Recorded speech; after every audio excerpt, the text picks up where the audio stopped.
I don't know about you, but it sure feels like there's a lot flying at me this time of the year. Today, Dave and I talk about capture. Produced by Innovate Learning, maximizing human potential.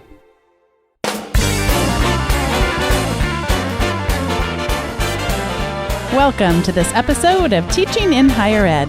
This is the space where we explore the art and science of being more effective at facilitating learning.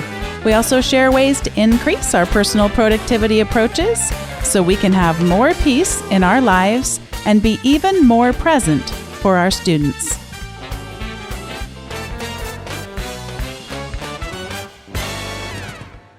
I'm happy to be welcoming back to the show Dr. Dave Stachowiak. Wow, you're all formal on me. For those of you who, I was thinking actually about that this morning, that I don't introduce you very formally, which one would normally not introduce one's husband very formally, but you know, in your own right, have earned the right to sit here besides just being married to me. So if it's your first time listening, Dave teaches as an adjunct and has done so for many years at the undergraduate and graduate levels. And I think it's great having you on the show because you can kind of give the perspective of capture for someone that's got a lot of different aspects of the roles that they play. And then for those of you just listening for the first time, maybe I work as a full-time professor in mostly traditional undergraduate.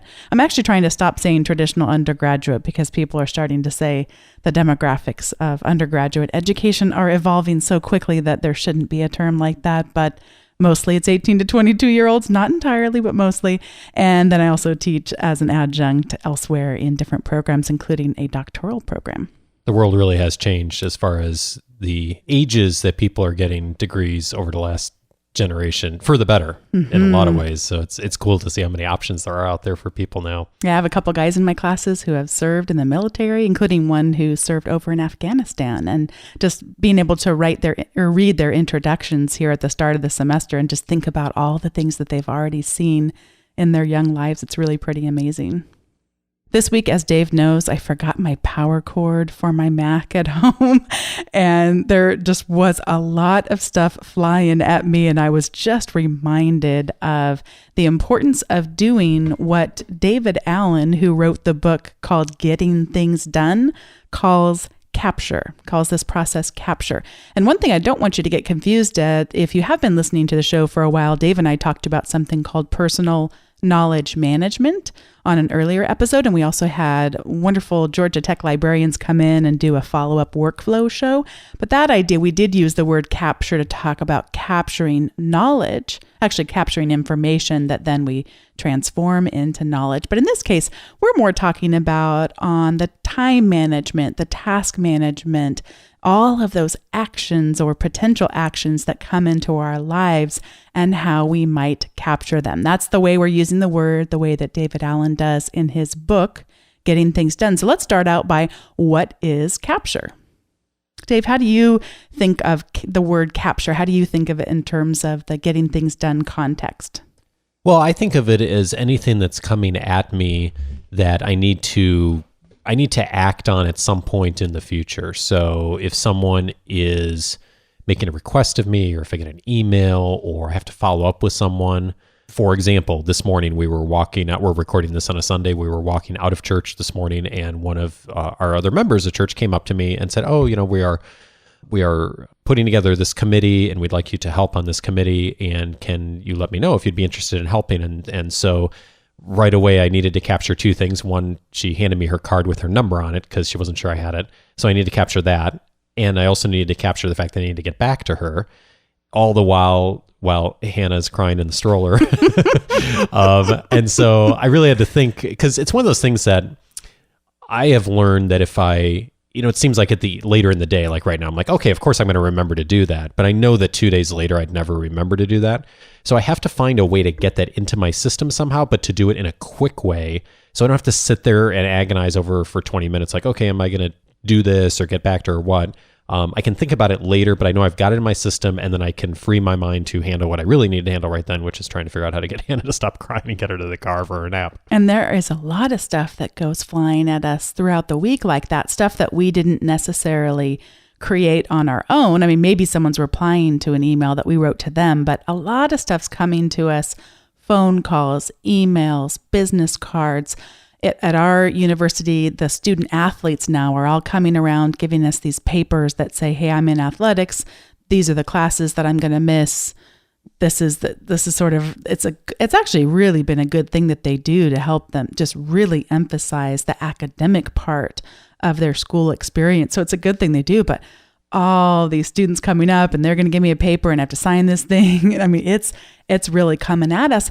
And actually, David Allen, in Getting Things Done, distinguishes these kinds of things that are flying at us and coming in all different ways to the things that we should be doing to get stuff out of our head.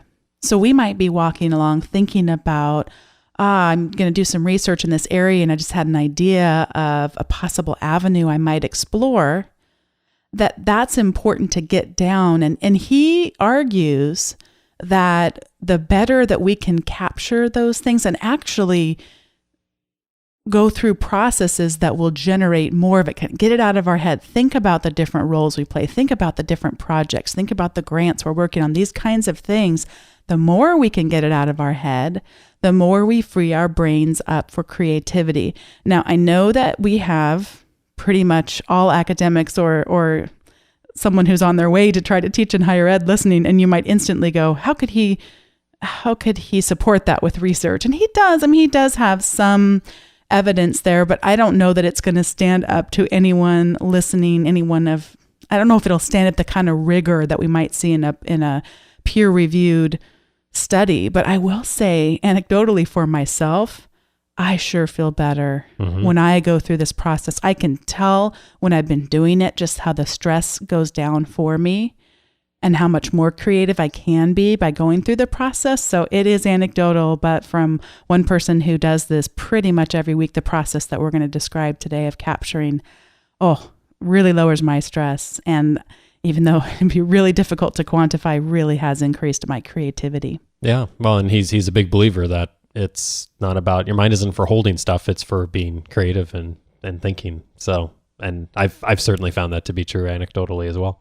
So we're going to look at each one of these types of capturing, the stuff that comes at us that we didn't necessarily ask for, please take it back, and to the stuff that we do try to get out of our heads to lower that stress and to free us up to be more creative.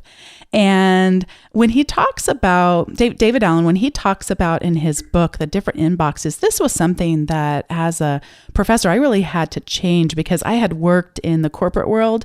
And back, I mean, this is a little bit ago, but we had the physical inbox sitting on our desks and we had email and phone calls.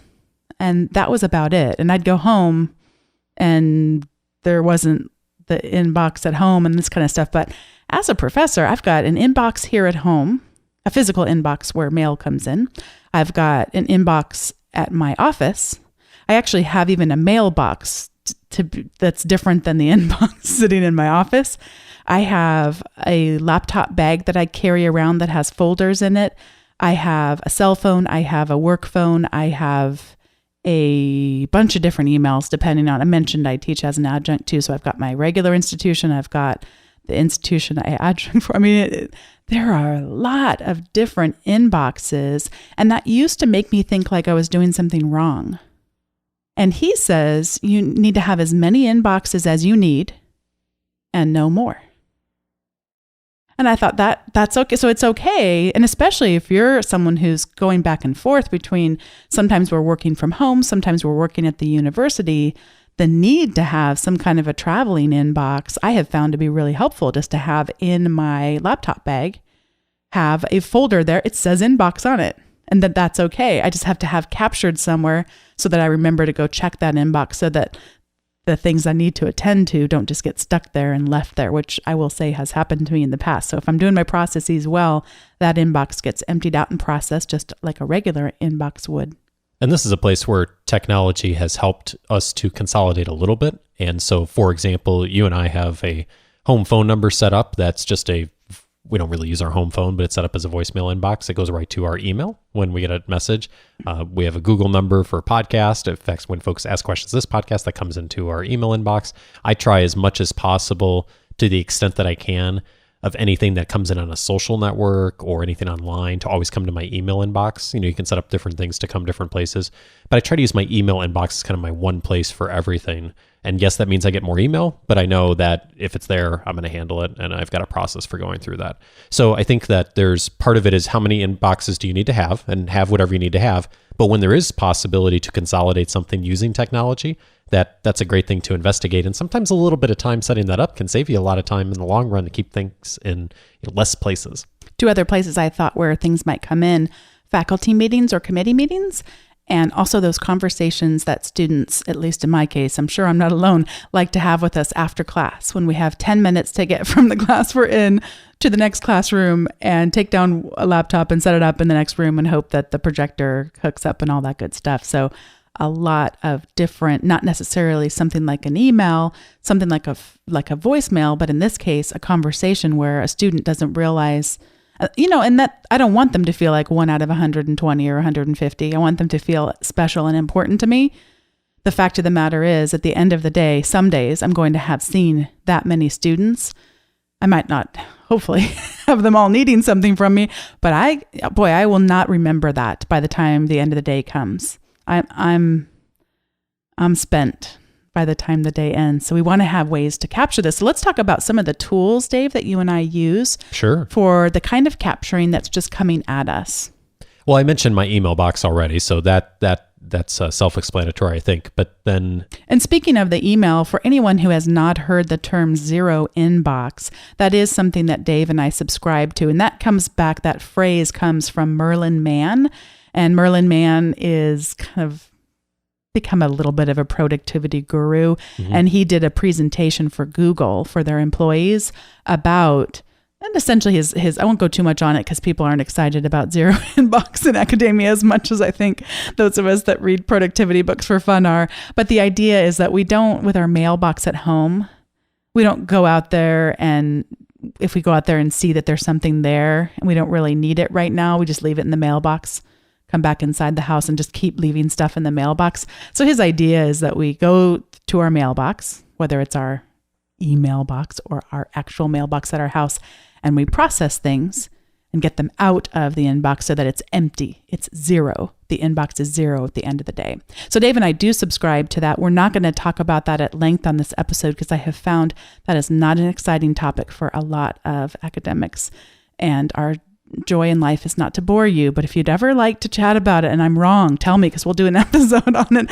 and talk more about it. I'll tell you, it's an issue in academia. I don't know how many times I've had students tell me, I emailed so-and-so or this past professor I had, and they never got back to me or they never respond. And I don't know. I just think that's bad customer service. Like, that's just not professional. If a student emails you, I don't think you need to respond instantly, but I think if you're in a class and someone has asked you a question, you need to get back to them in some sort of reasonable amount of time. So anyway, all right, I'll get off my soapbox on that. Yeah, I was so impressed by so many of the people I mentioned during our last episode, how many great guests that we have signed up already for 2015. And we're early now still in the year. And boy, it's amazing. One of them I have booked for July. And she's in the middle of writing a book. And so she's protecting her time in writing her book. And that's how this woman writes multiple books, by the way.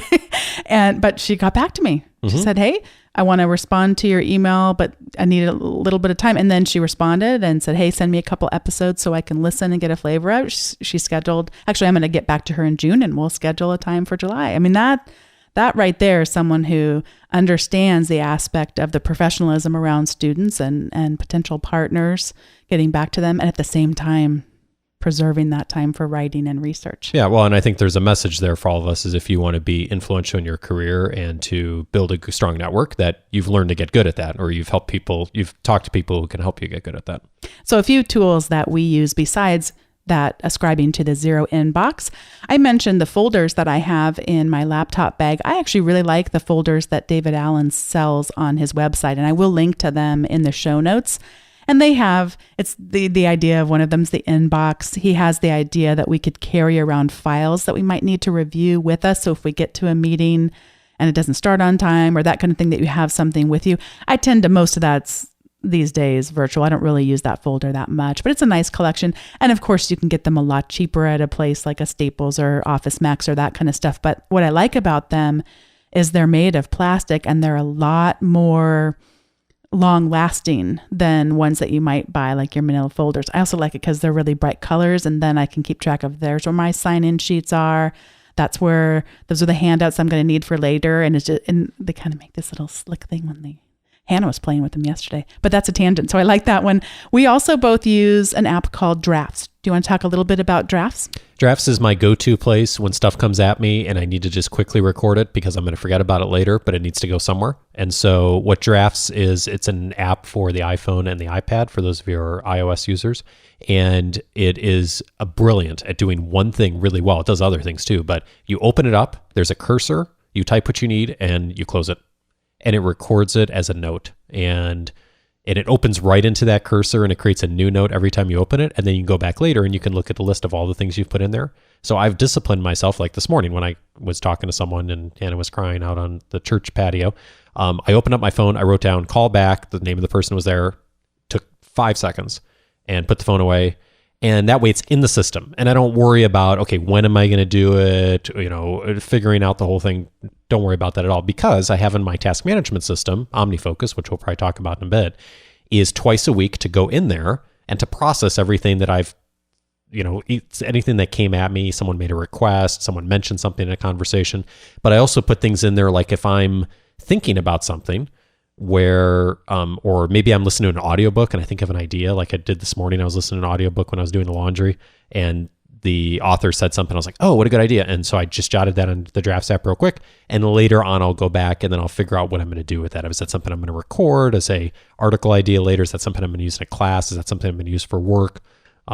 Is that something maybe that's just I want to know about and I want to record somewhere? So that's my system for getting things in and disciplining myself to capture them in a way that they're not just going to disappear out of memory 20 minutes later.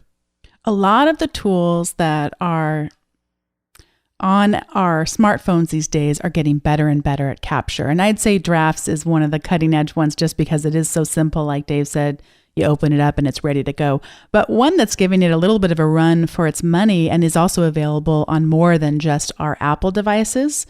So those of you on Droids or other types of smartphones is Evernote. And Evernote, in fact, its tag phrase is something to do with it being your brain. So it's that whole idea of getting it out of our heads and out of these sticky notes and these business cards and having it as our brain. And so it allows you to capture pretty quick. In fact, a lot of times you can just drag down on your phone and tap a little thing and you're off and running to the races, not just to capture text like Drafts is good at, but also to capture a picture, to capture audio, and so on and so forth. So Evernote's a great one for easy capture. And actually they have 2 associated apps that I'd like to talk about just briefly. One they just rolled out recently, and it's called Scannable. And Scannable is Evernote's scanning app. So if you've got a business card, you've got a document, you put it down on some kind of a contrasting surface. So if it's a white document, you put it down on a wood table, and there's enough of a contrast there that it automatically recognizes where the document ends and the table begins, and it'll crop it for you. And it also gets rid of any of the shadows that are there, because a lot of times, I don't know about you, but if you put your phone above a piece of paper to try to take a picture of it from above, you got the shadow of your arm there taking the picture. It gets rid of all that. It gets rid of the shadows. It's really smart. Cool. And it makes it so crisp and easy to read. And then you can do anything with it, from send it to Evernote, which would be the most obvious choice. But you can email it, you can message it, all kinds of things that you could do now that you've scanned it. So that's Scannable from Evernote. And then this app isn't made by Evernote, but a lot of apps talk to Evernote because it is so popular and ubiquitous. SoundEver is an audio recorder that automatically goes into Evernote. And it could be that you just leave yourself a quick note that you want to take, and maybe you don't want to actually type it, but you want to say something to remind yourself of something earlier. Or if you're like me and you're driving down the road and your son starts, what was he saying today? I wanted to capture on audio. A blueberry muffin. Oh, he has a just adorable way of saying blueberry. And so I wanted to capture that, and I did. And it went right into Evernote, just a quick and easy way when you got someone being adorable. horrible. So that's helpful. So those are the tools that help us to capture the things coming at us. We talked about zero inbox. Dave, anything else you want to say about this? Yeah, I think the key is have something. So it doesn't have to be digital. You could have a 3x5 note card that you have with a pen that you carry around in your pocket, and someone says something, or you think about something, or you have a great idea, you write it down, and then, later on, you could always scratch it off and not do anything with it. Probably a third to half of the things I jot down in drafts, whenever I end up processing it, I just delete it because I'm like, that wasn't really that relevant after all, or wasn't that great an idea. So it doesn't have to be digital, although the digital tools are really cool now. But the key is to get it down somewhere, not to try to, not try to think of to get everything in your brain. And I think that this is actually a real issue for smart people, which is a lot of the people listening to the show, is the smarter and more IQ you have, the more you try to do this, which is to hold things in your brain because you're good at it and you have a way of organizing that. At least, I feel like I've struggled with that before, and I've learned that I really need to discipline myself to get stuff down and not try to hold everything in my head, because it doesn't work. After a while, you just forget about things. The other kind of capture we want to talk about, I'm coming up with this term. This is not a David Allen term, but it's the self-generated capture process. So the first types of tools and this first type of things that Dave and I were talking about are the things that are coming at us. But David Allen also recommends that we sort of shake out our brains and get rid of some of the loose change that's in there too, to free it up, to not have to have it thinking about, oh, don't forget this, don't forget this, don't forget this, don't forget this, to free it up by let's get that down so we don't have to be spending the mental energy on that. So again, this is my phrase, self-generated capture, that we're going to go in and start through this process. He has on his website some great templates, which I'll link to in the show notes, which I use almost every single week. I should, if I was 100% of my process, I would use it every week. But it goes through and it says for personal, and he just has triggers, little bullets that you would read that would relate to personal things that might help you realize, oh, you know what, there is something there I need to take care of. And then he's got professional ones and he's got project ones too. For the project, is there anything stuck? Have you identified this? And he really walks through and I just skim through those things and I'll go, oh, yep, there's something there that I haven't taken care of yet. I'm going to get that out of my mind, get that captured at that point in the process. So a lot of times this comes out of what's called a weekly review. And that's where we sit down and we start to empty our minds. And so that's one tool that you can use are his templates, but a couple of other ways of thinking about it. I will go through and think about my different roles. So I'm a professor, so I've got the roles of any writing that I'm doing. I've got the role of classes that I'm teaching and going through those and asking myself questions of what is coming up in the coming week. What do I need to be attending to? Going back to the prior week and seeing, well, the last time I taught the class, was there anything I committed to or anything that came up that I need to attend to? And then also thinking through projects as well and thinking through what needs to move that project to the next step. Yeah, I do something similar to you, and I actually probably need to go back and look at David Allen's book again and really think through the weekly review even more strategically. But I was showing you the other day, I've got 6 or 7 things that I ask myself. I look at my yearly goals. I go through and I look at my calendar for the next 2 weeks. I look at the different projects. I do a quick review. I look at my habits that I'm tracking. So there's 6 or 7 things I do on a weekly basis that I go through and ask myself in order to kind of do what you did, just a little different process for it, but essentially the same thing. So when we think about this, we've got the stuff that's flying at us, and then we have our self-generated capture. And one important thing that should happen, regardless of how many inboxes we're talking about or whether we generated this next action or whether it came from someone else, is that it's all eventually going into the same place. I would say that is the biggest distinction in getting value and having the lower stress and knowing that there aren't things that are flying out there that you've committed to and you're not going to be able to follow through on them because your brain just cannot juggle that many things with all that we have going on. And I used to use a tool called Remember the Milk. That's a web-based tool. It's also available on many of the smartphone platforms. And it's nice because it's really simple, easy to learn how to use, has enough features to get us by. And one of the most important features to me in any sort of task management system that I'm going to use is that I can email into it. So it has a special email address that if I'm sitting in the middle of my email and I go, oh, this is going to take more than 2 minutes for me to do, I can forward that to my task management system and have it all in one place. Then I'm not trying to have my email as one task management system, my papers that came in from students from another task management system, someone who stops by my office as another time management pool. I've got it all in one place and I can more effectively evaluate and prioritize that way. So I used to use Remember the Milk, and today, as Dave alluded to earlier, we both use one that is a Mac specific one called OmniFocus. And I actually heard at one of our podcasts that we love to listen to called the Mac Power Users refer to OmniFocus as easy to get started with. I would beg to differ. I do not think OmniFocus is easy to get started with, Dave, but it's easier now than it used to be. It used to be the first version of OmniFocus was more of it was not very user friendly. It's still not as simple as something like Remember the Milk or some of the other time management apps, but it is easier to use, and you can use it for very simple things, and you can use it for very complex things too. That's what I like about it, is you can scale with it really easily, and it's powerful. It's very powerful. It's the new version 2 is really much easier to use, much more user friendly. They really rethought the whole user interface, and it's very, very powerful. If you're looking for a time management system and you're a Mac user, it's a great one. Mm-hmm. 2 more things I'll mention as far as tools. Sometimes we want to get more visual, and if you like to do that through the old-fashioned pen and paper, you can do some sticky notes and start to kind of map things out on a sticky note and put them on a wall.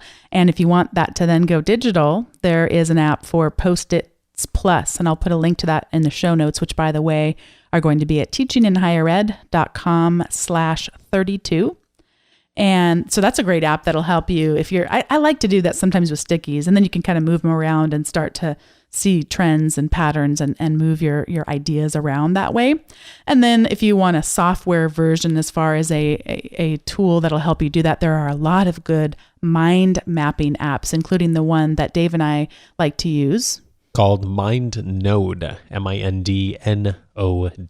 And I think there's a free version and a pro version. Yeah, and it's nice to be able to have a mind map where you can drag things around, kind of like you would do with the sticky notes. Mm-hmm. Yeah, and I like that one because it's simple. It's not quite as crazy powerful as the big mind mapping software out there, but it's just really great for thinking through ideas and doing it on an iPad or a Mac or wherever. Dave and I would love to know if there's any tools that we missed that help you in juggling all these things that are coming at us and all these things we should be thinking about in terms of the capture process. We'd also love feedback too on if this is the kind of topic you like to see, because we haven't been doing too much of this, although I do have a productivity guru who's going to be coming on the show too. So that'll be a fun mix. So if you have questions around this, let us know, and we'll certainly add that to the mix. But this is the time in the show where we each will be doing a recommendation. My recommendation this week is very outside my normal kind of recommendation because it's about cooking. And Dave knows I do not typically do a lot of cooking, but I have been doing more cooking lately. You have. And it is an app called Paprika. And it's an app that's on your Mac, also can be on the iOS devices too. My apologies to my PC friends. There are some good recipe apps out there for the PC too. But the biggest thing for me is just the ease of being able to capture, speaking of capture, them and having access to them later. And sometime later on, we'll tell you about our grocery delivery service. But for now, I would definitely recommend checking out Paprika if you have any interest in collecting recipes in a super easy way. You go to a website that has a recipe on it, you click, and it automatically parses out into this uniform database of Paprika then, so that you can know exactly how long it's going to take to cook it. And if you want to do things like, oh, it serves 8, but I only want to serve 4. Yes, most of us can do that math in our head. Hooray. But it'll do it for you. I mean, it's just really, really a nice program, easy to use. It is cool. It's very cool. And to go along with that, I will do our recommendation of our grocery service. My recommendation is... It's a coincidence. It's a coincidence. Amazon Fresh we've started to use, which I'm not sure is available everywhere yet, but it is available in Southern California where we are.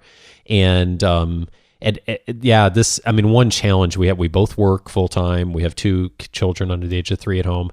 It is, I don't want to sound like I don't want to sound like a victim, but it's hard to sometimes like figure out how to get to the grocery store and have kids with you and all that stuff. And so that's a couple hours a week. And we've tried out this Amazon Fresh delivery service, and it really has worked great so far. And yeah, it's a little bit more expensive, I think, than buying groceries at the store. And it does have a yearly charge. So I think it's $200 a year beyond we already do Amazon Prime.